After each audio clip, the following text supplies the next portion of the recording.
বিকশিত ভারত জি রামজি জনজাগরণ অভিযানের অঙ্গ হিসেবে রাজ্যব্যাপী বিভিন্ন প্রচার অভিযান চলছে।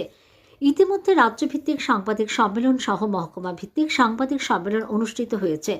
পাশাপাশি অনুষ্ঠিত হয়েছে রাজ্যভিত্তিক কর্মশালা। আগামী দিন বিকশিত ভারত জি রামজি প্রকল্পের সুবিধাগুলি মানুষের মধ্যে পৌঁছে দিতে এবং কি রয়েছে এই নতুন প্রকল্পে তা সম্পর্কে সকলকে অবহিত করতে সরকারের পাশাপাশি বিভিন্ন ধরনের কর্মসূচি হাতে নিয়েছে রাজ্য বিজেপি দল। সে সকল বিষয়ে সকল জনপ্রতিনিধিদের অবহিত করতে শনিবার বিজেপি সদর দপ্তরে আয়োজিত হয় এক কর্মশালা। কর্মশালার শুরুতে উপস্থিত ছিলেন মন্ত্রী কিশোর বর্মন, সকল জনপ্রতিনিধিরা সহ বিভিন্ন সংগঠনের প্রধানগণ। জানা গেছে পরবর্তীতে উক্ত কর্মশালায় আসার কথা রয়েছে রাজ্যের মুখ্যমন্ত্রী professor doctor Manik Saha, BJP রাজ্য সভাপতি রাজীব ভট্টাচার্যের।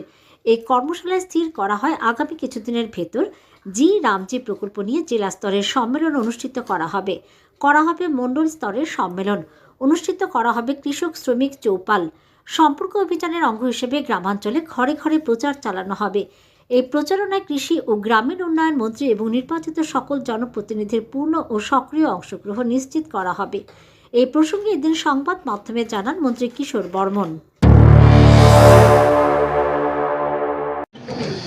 আজকের আমাদের এটা একটা স্টেট ওয়ার্কশপ, বিশেষ করে আমাদের কেন্দ্র সরকার যে একটা ঐতিহাসিক পদক্ষেপ যেটা গ্রহণ করেছেন জি রামজি মনরেগার যে পরবর্তী ধাপ, সেটাকে কেন্দ্র করে আজকে আমাদের এই ওয়ার্কশপ।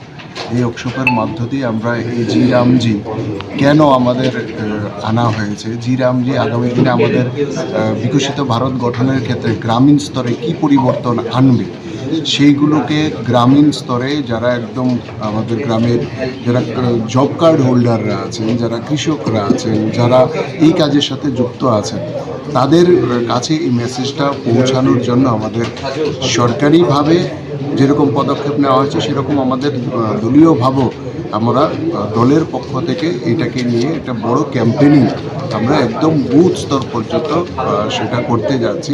সেটারই একটা প্রশিক্ষণ কর্মশালা আজকে এটা নেওয়া হয়েছে, কারণ এটা একটা ঐতিহাসিক পদক্ষেপ। আমাদের সামনে যে বিকশিত ভারত 2047 যে টার্গেট রাখা হয়েছে, এই 2047 বিকশিত ভারত গঠনকে একদম গ্রামীণ স্তর থেকে তার সংযুক্ত করার জন্য এটা একটা পদক্ষেপ নেওয়া হয়েছে।